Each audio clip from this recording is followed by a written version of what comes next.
Bon après-midi, bonsoir. C'est un privilège, voire un plaisir que d'être parmi vous aujourd'hui et de vous présenter mon exposé donc, concernant le pouvoir ou la puissance des réseaux communautaires dans le cadre donc, de ce programme sur les fondamentaux ISOC. Je m'appelle Hossein Badran et je suis directeur pour la croissance d'Internet au sein de l'Internet Society. Donc, les réseaux communautaires font partie des projets prioritaires pour l'année 2021 dans le cadre des projets de l'ISOC. Nous avons donc 6 projets clés qui reposent sur des axes d'intérêt. Aujourd'hui, nous allons donc traiter des réseaux communautaires et nous espérons avoir votre pleine participation. Nous avons aussi d'autres projets dans le cadre du développement de l'infrastructure et de la communauté.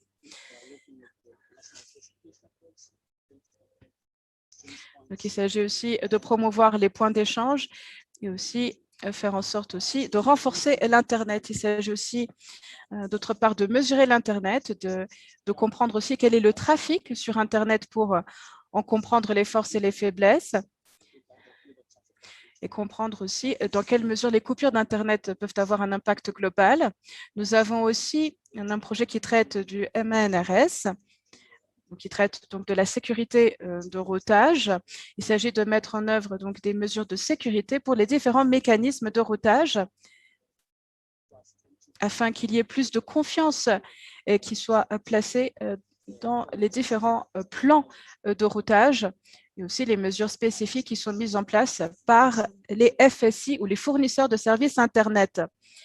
Le 4e axe donc, sur la promotion du chiffrement des données en transit et des données au repos. Il s'agit aussi par la même occasion de renforcer la confiance et faire en sorte que les communications soient sécurisées, de faire en sorte donc qu'il y ait plus de confiance qui soit placée dans ce chiffrement. Nous avons aussi, d'autre part, des projets qui portent sur le mode de fonctionnement d'Internet. Il s'agit de comprendre aussi comment l'Internet s'est construit et comment il continue d'évoluer de façon constante. Il s'agit de faire en sorte donc, que l'Internet soit accessible à tous, ouvert, sécurisé et fiable. Donc, pour les projets clés que nous voulons mettre en œuvre et pour lesquels nous sollicitons votre appui, nous avons donc préparé un appel à l'action pour vous, afin que vous puissiez vous impliquer directement dans la mise en place de réseaux communautaires. Il s'agit de mettre en place ces réseaux par la communauté, pour la communauté. Nous avons donc une série d'activités à vous proposer afin de pouvoir renforcer Internet et ceci sera fait grâce à votre participation et votre implication. Nous espérons qu'à la fin de ce programme, vous vous sentirez suffisamment autonome pour pouvoir promouvoir Internet et aussi promouvoir le renforcement des réseaux communautaires dans vos régions respectives. Ces activités potentielles donc, ont été énumérées dans un catalogue que vous pouvez voir donc, sur cet écran. Vous avez le lien qui vous permet d'avoir accès à ce catalogue et qui reprend les différentes activités pertinentes, activités auxquelles vous pouvez prendre part en tant que contributeur, en tant que chercheur, en tant qu'expert. Il s'agit donc d'apporter plus de profondeur, d'ancrage à ce programme à travers la mise en œuvre de ces activités. Donc, nous voulons véritablement avoir votre leadership et votre participation active dans votre région afin de concrétiser ces activités. Et c'est ce qui fait que notre travail au niveau d'Internet Society puisse être couronné de succès. Nous voulons travailler ensemble pour réussir ensemble. Les réseaux communautaires donc, concernent une initiative donc, impulsée par la communauté pour le bienfait de la communauté. Il s'agit donc de relier ceux qui sont à l'écart. Il s'agit d'opérer donc au sein de la communauté, pour la communauté, grâce à la participation de la communauté. Pour ce faire, il s'agit d'abord d'identifier les champions locaux ainsi que des partenaires, des champions qui croient en la valeur des réseaux communautaires et qui sont disposés donc à mettre à profit leur expertise, et ce à travers la collaboration avec les partenaires sur le terrain afin que ces activités se concrétisent. Lorsqu'on parle de partenaires, on parle ici de la société civile, d'institutions publiques, d'ONG ou tout autre membre de la communauté qui croit en ce message et qui pense que les réseaux communautaires sont la voie à suivre.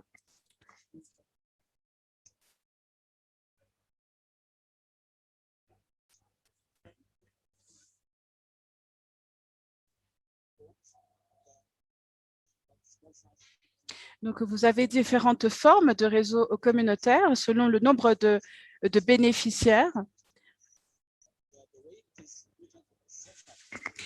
La manière dont ceci est mis en place et en termes de services fournis, ceci donc varie d'un lieu à l'autre. Il est important que la communauté s'exprime sur le type de service dont elle a besoin. On peut avoir donc une couverture Wi-Fi ou alors avoir un réseau plus élaboré et qui soit centralisé. Nous mettons en place donc un partenariat avec les différentes institutions publiques afin de débloquer les fonds publics pour le déploiement de ces réseaux communautaires. Donc, il s'agit là du déploiement en zone urbaine lorsqu'il y a une couverture insuffisante ou trop coûteuse. Donc, l'on peut obtenir l'accès à ce réseau, en particulier dans les zones rurales ou reculées. Il s'agit aussi d'améliorer l'abordabilité, car souvent l'accès est trop coûteux. Il est important donc de trouver des alternatives qui soient plus abordables et moins coûteuses. Il s'agit aussi d'apporter une meilleure ouverture en termes d'accès. Et ceci dépend véritablement de la volonté de la communauté. Nous avons l'exemple aussi du déploiement d'un réseau communautaire réussi à Hawaï. Il s'agit donc d'impliquer des associations à but non lucratif, des coopératives ou alors établir un partenariat entre des institutions publiques et non publiques. La communauté a un rôle important à jouer également, notamment dans les points d'échange Internet, à travers la promotion de réseaux communautaires qui s'appuient sur des liaisons terrestres. Le milieu universitaire aussi peut contribuer à cet effort. Nous avons un exemple aux États-Unis où l'Université de Washington a mis en place une initiative en partenariat avec des opérateurs locaux.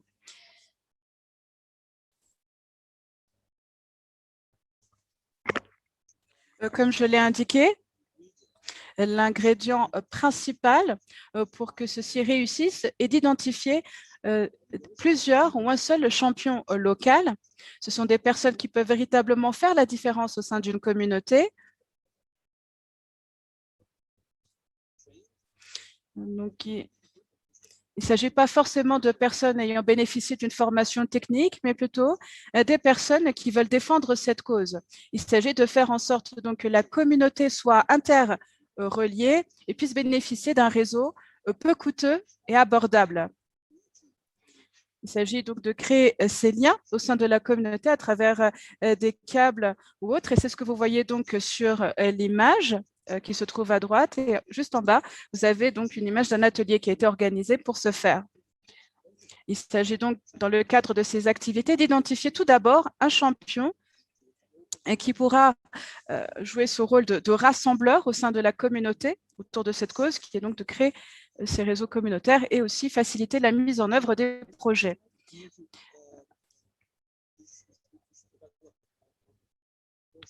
Nous avons donc 4 étapes qui permettent le développement et le déploiement.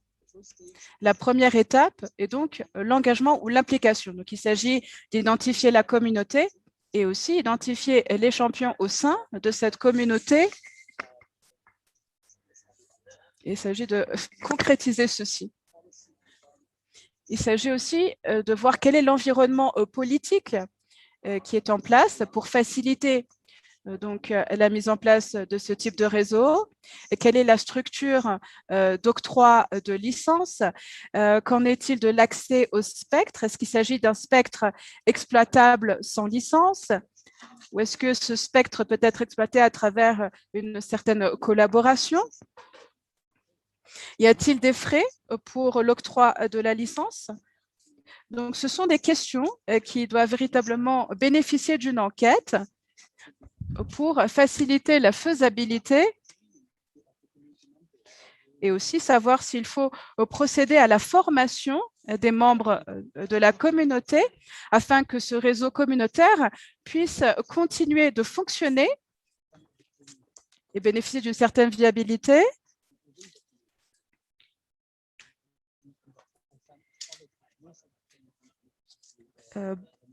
La formation peut être effectuée à distance. Et nous passons enfin donc à la phase de déploiement.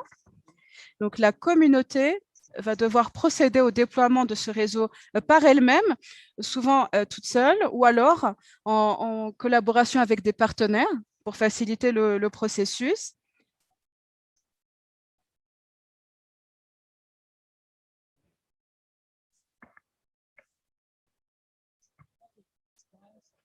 Pour qu'un réseau soit couronné de succès et soit pérenne, il y a différentes conditions qu'il faut mettre en place. Je vais commencer par le cadre politique ou juridique. Il est important que l'environnement politique soit favorable et qui facilite le déploiement du réseau communautaire afin qu'il soit facilité et pas trop coûteux. Ensuite, l'autre composante clé est de savoir comment ce trafic sera géré. Donc, c'est ce qu'on appelle la liaison terrestre, de savoir si c'est l'Internet public qui sera utilisé pour faciliter le déploiement de ce réseau communautaire. Excusez-moi, Hossein, peut-être que vous devriez éteindre votre vidéo parce qu'il semblerait qu'il y ait un problème de connexion de votre côté. Très bien.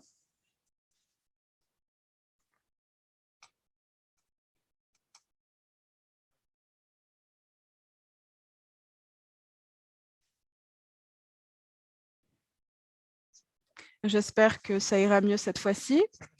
La liaison terrestre est essentielle. Donc, il s'agit de voir comment l'Internet est acheminé du réseau communautaire au réseau public. Donc, ceci peut être fait via le FSI, donc le fournisseur de services Internet, dans le meilleur des cas. Il s'agit donc de l'approche la moins coûteuse et ceci permet aussi d'avoir un meilleur débit. Donc, il faut identifier ces liaisons terrestres pour le réseau communautaire. Ceci doit être effectué au préalable dans le cadre d'une étude de faisabilité de façon à ce que ce réseau soit le moins coûteux possible. Nous avons ensuite le renforcement de capacités qui sont nécessaires pour maintenir et étendre ce réseau. Il est important qu'il y ait un renforcement de capacités qui soit fait de façon continue. Il s'agit aussi de comprendre aussi comment ce projet peut être mené à bien et comprendre aussi comment ces technologies peuvent être utilisées est un élément déterminant. Le quatrième pilier concerne les usagers, les utilisateurs finaux. Donc, il s'agit des membres de la communauté. Il est important que l'ensemble ou la majorité des utilisateurs puissent tirer profit de l'accès à Internet et que leurs différents besoins, que ce soit en termes d'éducation, en termes de mener des affaires, puissent donc être favorisés par l'utilisation d'Internet. Nous avons enfin le dernier pilier, qui concerne la durabilité. Donc, il s'agit d'assurer une viabilité financière pour ce réseau une fois qu'il est opérationnel. Il faut faire en sorte que ce projet permette non seulement le déploiement du réseau communautaire, mais aussi que ce réseau communautaire continue de fonctionner à long terme et puisse s'étendre ou s'élargir. Bien sûr, il existe des défis lorsque l'on essaye de déployer des réseaux communautaires et certains des défis peuvent être d'ordre financier, notamment au niveau de la liaison terrestre, car il peut y avoir des coûts associés au raccordement avec cette liaison terrestre. Certaines organisations, telles que l'Internet Society, peuvent apporter un certain appui. Il faut comprendre aussi s'il y aura une rivalité ou une concurrence entre votre réseau et le réseau des FSI, du fournisseur de services Internet.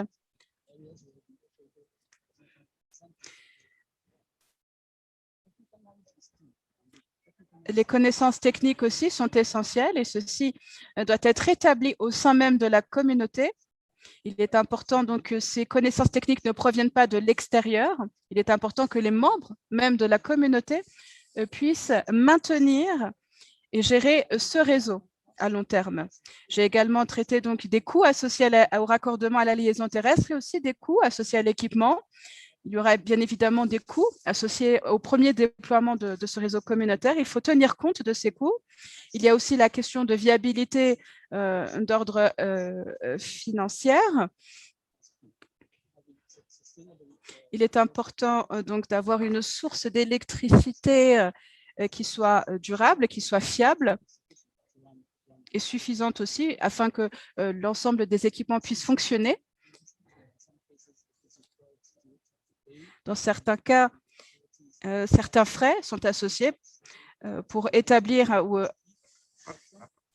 déployer un tel réseau. Certains frais peuvent être associés, les frais qui doivent être versés au gouvernement ou autres.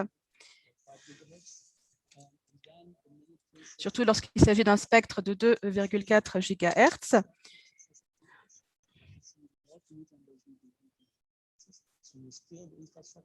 Il est important aussi de réfléchir à la mise à l'échelle d'un tel réseau, car souvent lorsque un réseau communautaire est déployé au sein d'une seule communauté, il se peut que des communautés avoisinantes cherchent également à tirer profit de ce réseau et un déploiement ou un élargissement devient alors essentiel.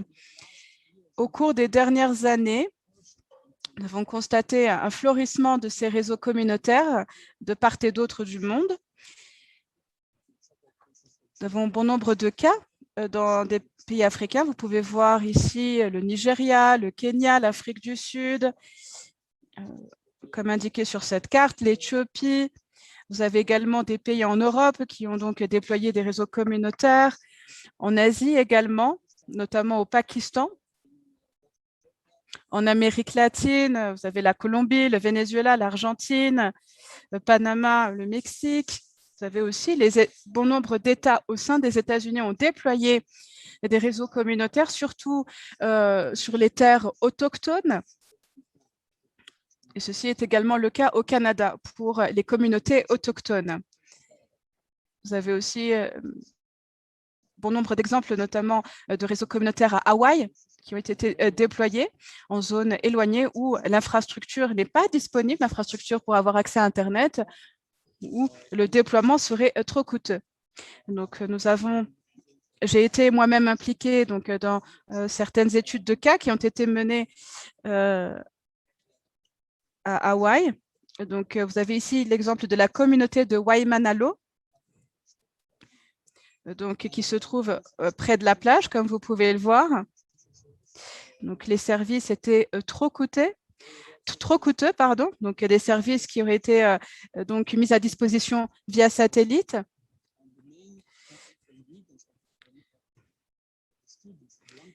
Et donc, la population jeune de cette communauté, il y a près de 40 familles au sein de cette communauté. Les étudiants devaient donc se déplacer en voiture pour aller dans un café ou dans un Starbucks pour pouvoir faire leurs devoirs ou leurs exercices. Ou toute autre activité aussi était impactée par justement ce manque d'Internet. Donc, il était important pour cette communauté d'avoir accès à un Internet qui soit fiable et qui soit abordable. Et c'est pourquoi ils ont décidé de déployer un réseau communautaire. Donc, cette communauté donc, nous a sollicité. Les champions de cette communauté ont été identifiés.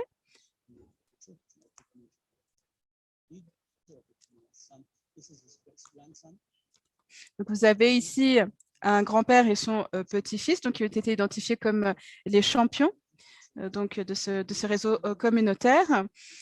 Et donc, ce sont ces deux individus qui ont voulu apprendre donc, au reste de la communauté, justement, utiliser le différent matériel pour faciliter le déploiement du réseau communautaire. Les enfants aussi étaient impliqués et voulaient donc apprendre à manipuler les différents câbles et aussi le matériel qui est nécessaire donc au déploiement, notamment l'inode B, donc la station de base des réseaux mobiles.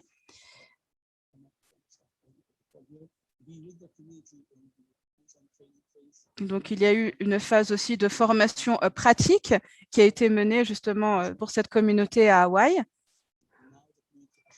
Et désormais, la communauté s'est agrandie. Et ce sont justement les membres de cette même communauté qui aident les communautés avoisinantes à développer ou mettre au point ce type d'infrastructure. Donc, vous voyez bien que la mise à l'échelle est l'un des piliers essentiels justement pour le déploiement de ce réseau communautaire. Donc, pour ce qui est des solutions, donc la solution qui a été adoptée ici donc, était le spectre exploitable sans licence. Donc, nous avons utilisé la technologie sans fil qui s'appuie sur la technologie d'évolution à long terme. Nous avons utilisé un certain nombre de matériels et à l'intérieur des domiciles, nous avions donc des routeurs pour le Wi-Fi qui permettaient d'avoir une couverture dans le domicile et aussi aux alentours. L'autre composante aussi, donc l'autre composante aussi a été donc d'utiliser un raccordement avec la fibre existante. Donc, il s'agissait donc d'étendre la fibre et identifier un deuxième emplacement.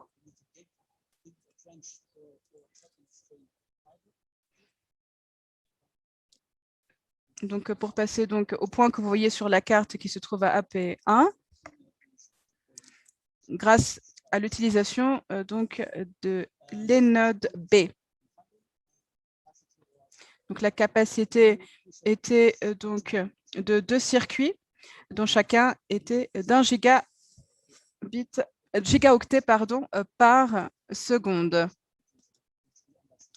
Nous avons donc utilisé la technologie LTE pour le déploiement de cet Internet sans fil. Donc, cela fait déjà près d'1 an et demi que nous avons mis ceci au point. Donc, il s'agit d'un cas de réussite que nous voulons dupliquer dans d'autres régions du monde en utilisant aussi d'autres technologies. Mais encore une fois, l'ingrédient clé est d'identifier le champion au niveau de la communauté et aussi identifier le système de raccordement à la liaison terrestre, procéder ensuite au renforcement de capacité des membres de la communauté afin qu'ils deviennent autonomes et puissent justement maintenir ce réseau communautaire une fois qu'il a été déployé.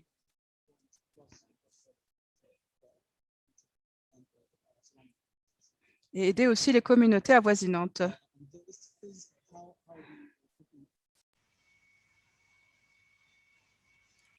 Voici les équipements. Vous avez le CPE, l'équipement au niveau de chaque toit, chaque foyer, qui assure la couverture de la connexion sans fil.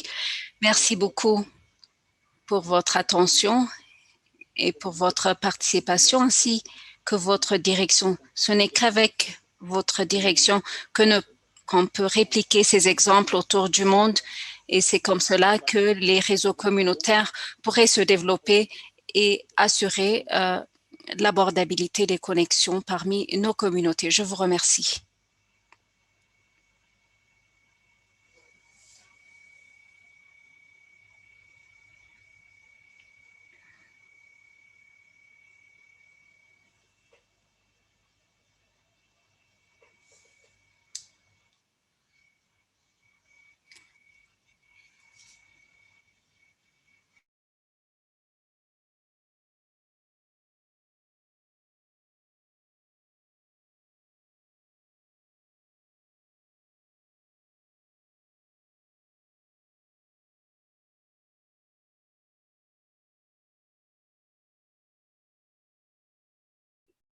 James, you have the floor. James, vous avez la parole. Merci beaucoup, Victor. And feel free to speak in English if you want. Vous pouvez également parler en anglais si vous le souhaitez. Merci beaucoup. C'est un sujet très intéressant. C'est un sujet très intéressant pour le Rwanda où nous avons des interruptions du réseau. Alors, ma question est la suivante. J'ai vraiment besoin de la présentation puisqu'il s'agit d'une présentation très intéressante vu les difficultés que nous avons au Rwanda. Il faut vraiment qu'on réfléchisse sur les réseaux communautaires. J'ai vraiment besoin de votre présentation. Merci beaucoup à l'exposant et merci à vous, Victor. Merci, James. Toutes les présentations vont être disponibles à tous les participants. Merci pour votre contribution. Je vois également Fatou.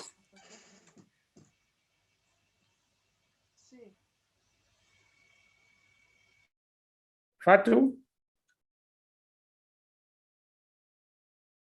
Okay, if Fatou is not available, Justin. Si Fatou n'est pas là, je passe la parole à Justin. Thank you very much. My name is Justin. Merci beaucoup, je m'appelle Justin.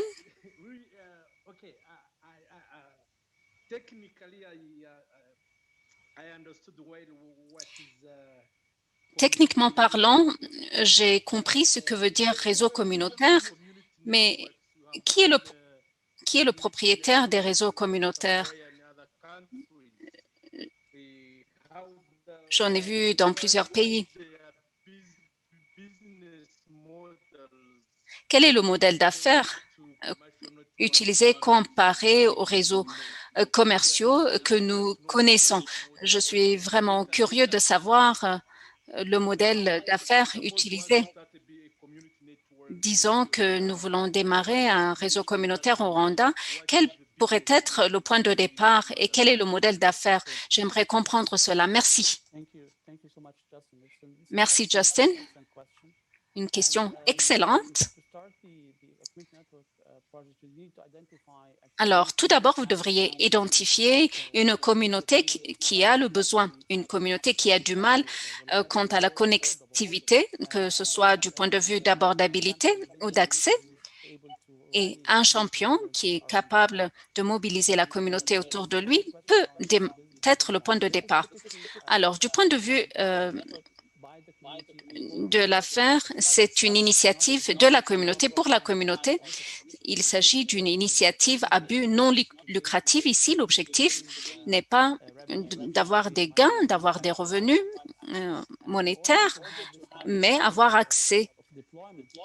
Pour faire un déploiement pareil, vous aurez besoin d'équipements et vous aurez également un coût de réseau de liaison. Une organisation à but non lucratif comme l'ISOC peut vous appuyer puisque nous comprenons le type de soutien que vous avez besoin, à savoir sous forme d'équipement ou autre. Une fois que ce réseau est bâti, tous les scénarios sont possibles. Ce qui est important, c'est de servir la communauté par la communauté. La pérennité est un point clé, un objectif clé. Il faut que le projet soit et de façon innovante pour assurer la pérennité du projet. Il faut prendre tout cela en considération pour couvrir des coûts opératoires comme ces derniers. L'Internet Society peut vous aider à initier le projet, peut vous appuyer du point de vue technique et du point de vue de renforcement de capacité pour définir vos besoins et bâtir vos réseaux communautaires. dès le début. L'idée ici, j'aimerais quand même souligner quand même que il ne s'agit pas de faire la compétition avec les opérateurs clés, mais de complémenter le service. Merci beaucoup. Merci beaucoup, Hussein. Merci beaucoup pour cette réponse que je pense assez claire.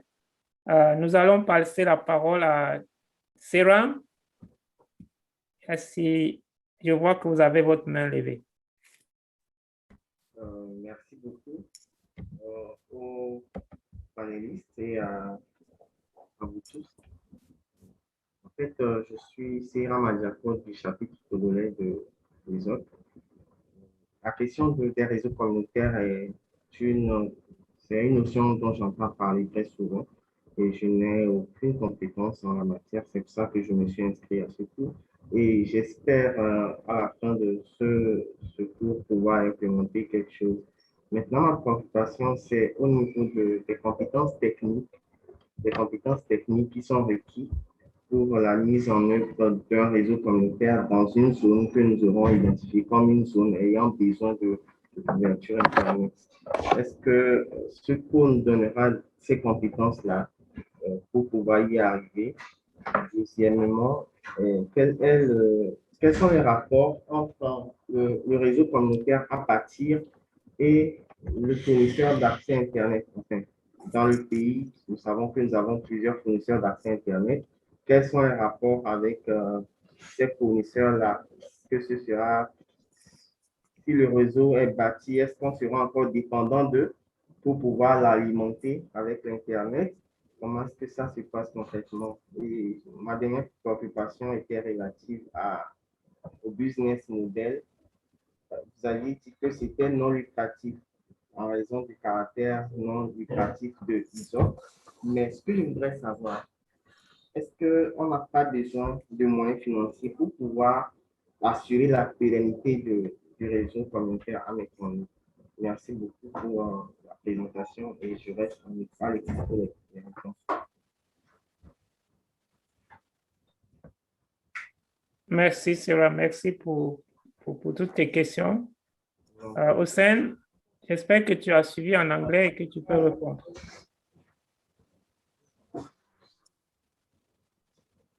Yes, thank you so much. Thank you so much. Merci beaucoup pour ces questions excellentes.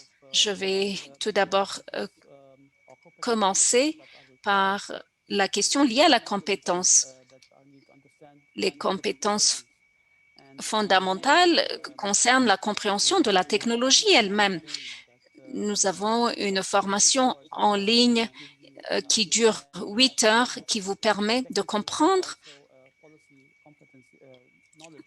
d'avoir la compétence technique et politique pour comprendre les fondamentaux. Il y a également une formation qui vous apprend à configurer les matériaux et assurer la connexion entre elles. Ceci peut être fait suite à la formation. Mais une ou deux personnes qui ont une connaissance de base quant à l'utilisation de l'ordinateur doivent être en charge du projet. On peut d'ailleurs les former dans nos centres de compétences pour qu'ils agissent au sein de la communauté. Ils vont mener la mise en œuvre du projet et la mise en œuvre du réseau. La participation des membres communautaires est clé pour la réussite, puisqu'il s'agit d'une initiative menée par les membres de la communauté. En termes d'accès, en termes de points d'accès, vous avez mentionné qu'il y a différents types de points d'accès. Oui, c'est vrai, il y a différents types de technologies sans fil. Il y a le Wi-Fi, il y a LTE et le spectre sous licence. Vous ne devriez pas être expert en la matière. Il suffit d'identifier comment ces modes de connexion fonctionnent pour bâtir votre réseau. Ces types de savoir-faire ou de compétences peuvent être trouvés parmi les communautés où vous pouvez suivre une formation en ligne pour avoir le savoir-faire requis et assurer l'opérationnalité du réseau. Il ne s'agit pas de comprendre le protocole des réseaux Wi-Fi. Il faut juste comprendre comment ces machines, ces systèmes marchent. Vous pouvez obtenir ces connaissances à travers les formations et vous pouvez assurer la connectivité des communautés. Si vous avez une ou deux personnes qui sont proches de la communauté et qui font partie de la communauté et qui ont des connaissances fondamentaux quant à l'utilisation des ordinateurs, ils peuvent faire fonctionner le réseau. Alors, la dépendance sur le réseau principal est importante pour le réseau de liaison. Encore une fois, ce réseau de liaison définit le trafic qui est mené vers la communauté et qui assure la connectivité. Alors, la dépendance est seulement applicable pour le réseau de liaison. L'identification du réseau de liaison à travers les fibres optiques ou autres devra être nécessaire avec, par exemple, un paiement annuel pour l'utilisation de ce réseau principal. Et c'est tout. Concernant l'objectif à but non lucratif, s'applique puisqu'il s'agit d'une activité pour le bien de la communauté. Pour nous, c'est ce qui est plus attractif et il s'agit d'une approche beaucoup plus facile. Il ne faut pas que ce soit une activité à but lucratif, mais un service pour la communauté de façon à assurer sa connectivité. Il faut que ces services soient disponibles pour la communauté. La participation des membres communautaires est très importante. Vous pouvez également avoir des partenaires qui sont prêts à appuyer des initiatives pareilles, comme par exemple l'ISOC, qui est prêt à appuyer. Ces derniers promeuvent la connectivité dans différentes parties du monde, que ce soit en Amérique du Nord, au Canada, en Afrique, en Amérique latine. Et ces types de fonds existent au service de la communauté. On peut également vous aider à identifier des sources de financement pour bâtir vos réseaux communautaires. Voici les moyens à considérer et à identifier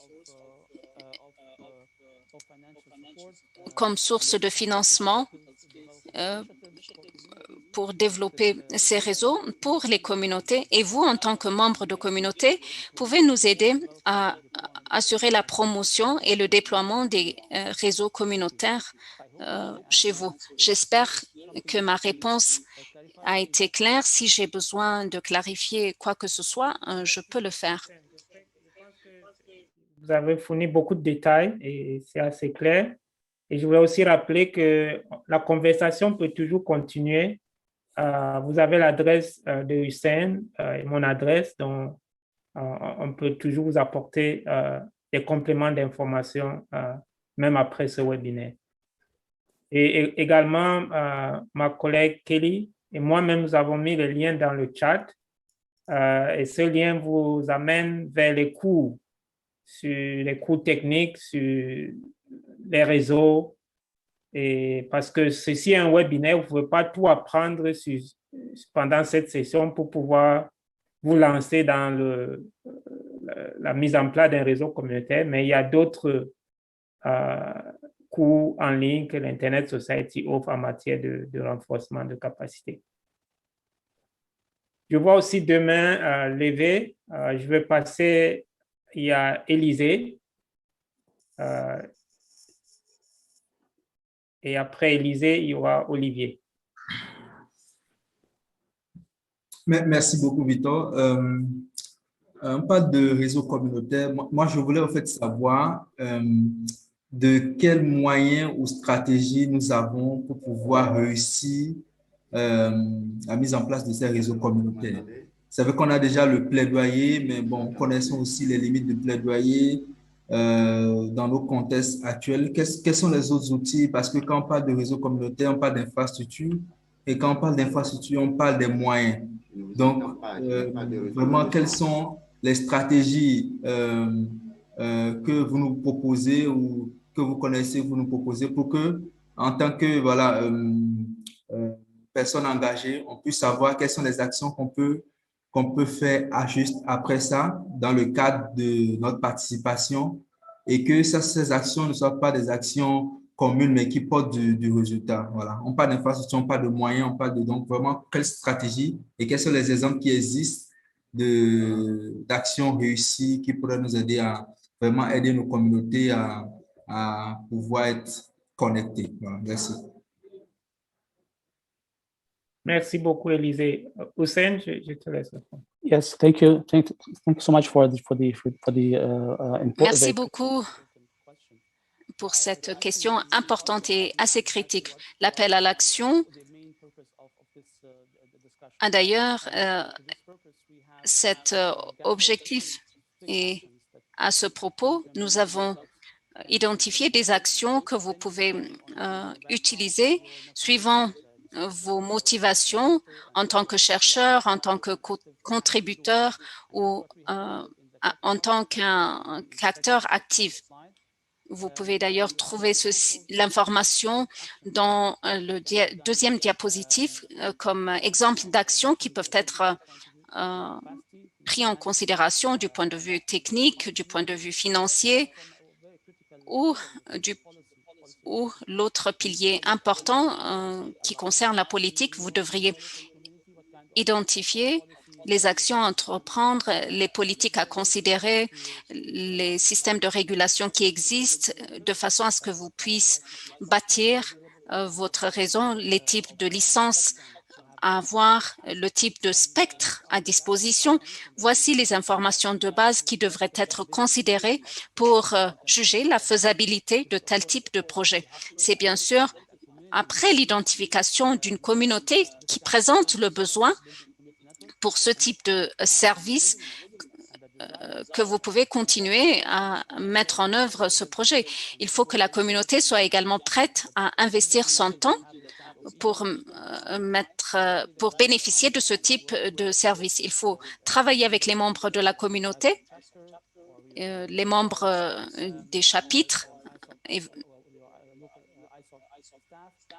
et les employés de l'ISOC local pour bâtir ce type de réseau tout en ayant la capacité financière. Donc, je vous mène à consulter ce diapositive pour des informations complémentaires.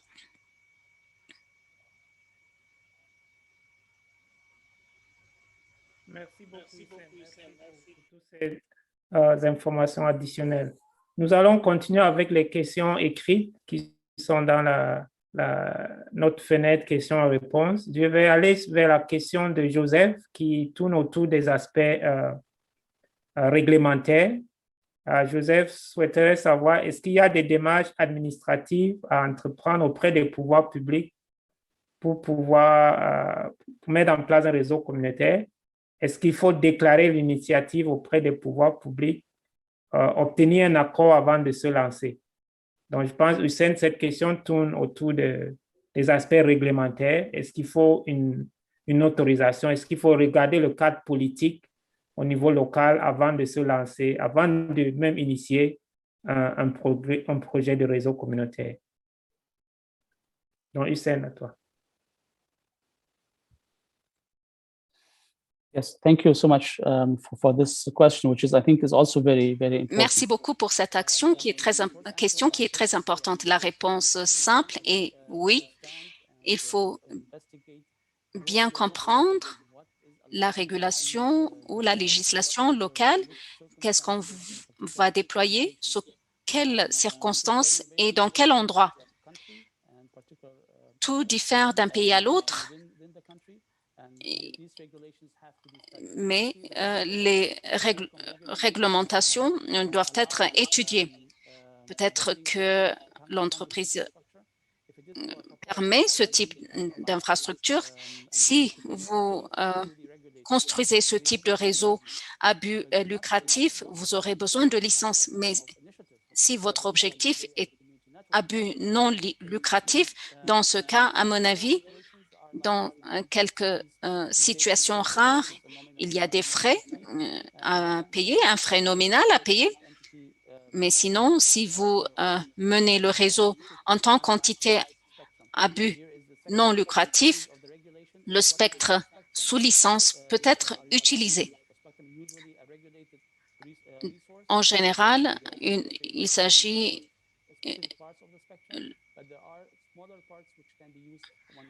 les spectres sous licence peuvent requérir des fois des frais de base, sinon, dans quelques cas, non. La bande passante typique pour le réseau communautaire ne devrait pas être payant. Si le spectre est disponible, bien sûr, dans ce cas, il faut s'assurer à bien comprendre la régulation en vigueur.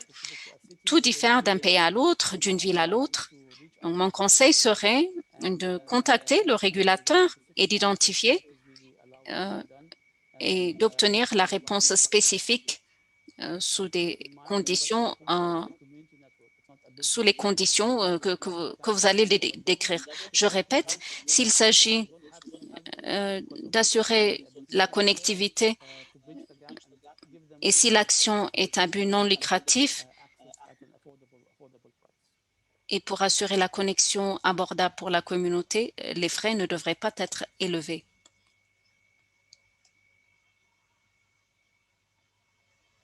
Merci beaucoup.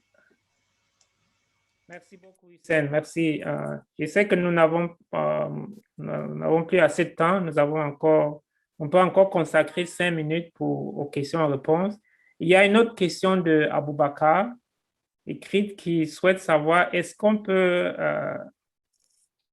développer un réseau communautaire sans fournisseur de services Internet dans l'espace où on souhaite développer le dit réseau communautaire. En d'autres mots, s'il y a des champions dans une zone très reculée où il n'y a même pas de fournisseur, où le signal n'arrive pas, est-ce qu'il peut avoir un réseau communautaire dans ce lieu-là? Peut-être d'autres personnes pensent souvent à l'accès par satellite et autres. C'est vrai que c'est très coûteux. Donc, je pense que la question tourne autour de cela. Est-ce que on peut imaginer un réseau communautaire là où il n'y a pas déjà un fournisseur d'accès Internet à but lucratif? Yes, this is also an important question, and we run into this C'est scenario. une question très importante. Par exemple, au nord du Canada, où il n'y a pas de connexion à Internet, ils dépendent sur la connexion satellite pour bénéficier des services télécoms. Il s'agit d'un projet très coûteux. Des fois, il n'y a pas de choix, il n'y a pas de fibre optique ou autre méthodologie de connexion pour assurer donc la dépendance sur les satellites. Dans ce cas, est indispensable. Il s'agit d'une initiative très coûteuse et le débit n'est pas très important, pas plus de 50 ou 100 mégabits par seconde. Le service est cher, coûteux et pas dépendant et pas fiable non plus.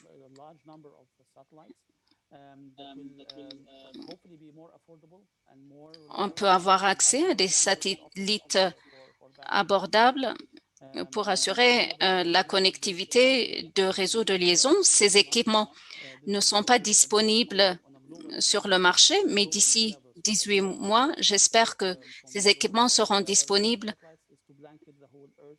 Il s'agit ici de couvrir une partie d'un endroit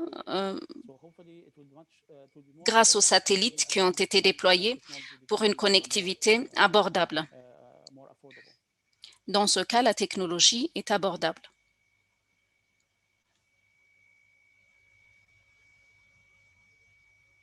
Merci beaucoup. beaucoup, Hussein. Merci encore pour cette clarification additionnelle. J'espère que ça, je pense que ça répond largement à cette question. Nous avons encore quelques minutes. Il y a une autre question, je pense importante ici, qui est de Berthe Zoumana, qui souhaite savoir le rôle du gouvernement ou de l'État dans la promotion des réseaux communautaires. Et je pense que ceci est également lié à l'existence d'un cadre réglementaire favorable au développement des réseaux communautaires. Donc, je pense qu'ici, Hussein, je te laisse apporter des clarifications par rapport à cette question sur le rôle de l'État ou du gouvernement dans la promotion des réseaux communautaires.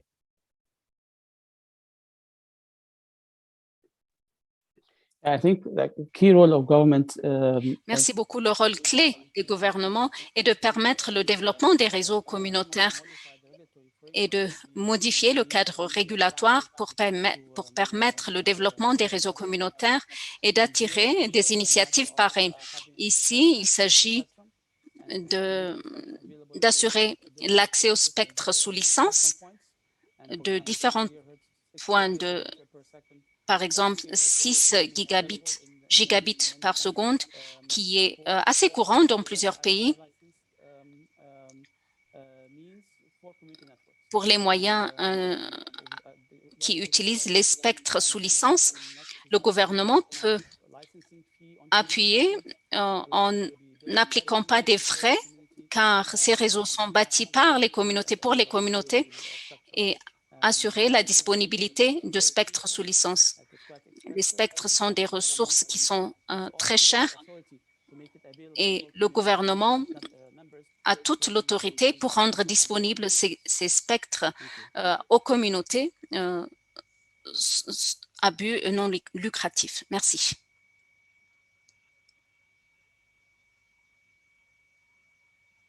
Merci beaucoup, Hussein. Je pense que nous sommes à la fin de l'heure et il y a encore beaucoup de questions, mais la bonne nouvelle est que cette conversation va continuer.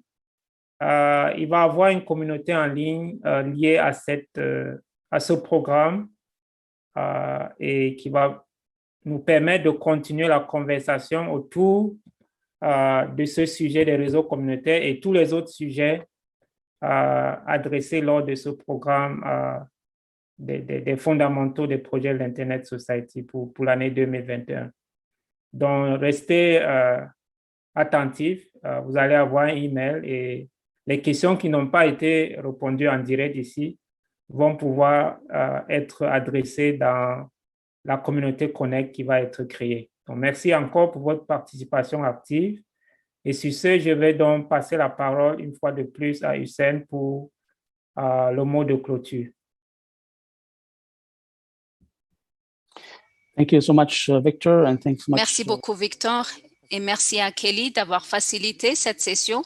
Et pour votre direction, je suis impressionné par le niveau d'enthousiasme exprimé par les participants.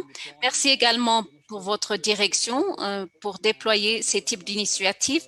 Nous sommes là pour vous appuyer et nous serions ravis de vous aider. Merci.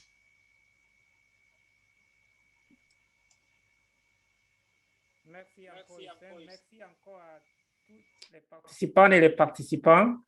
Merci à nos interprètes pour l'excellent travail et merci également à notre collègue qui s'assure de la diffusion en direct. Donc, à tout moment, vous pourrez aller revoir la diffusion qui s'est faite en direct sur notre site web. Merci encore et merci pour votre participation à ce programme et à bientôt.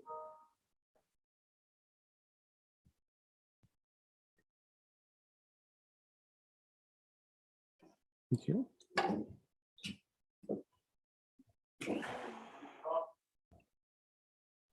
Au revoir tout le monde.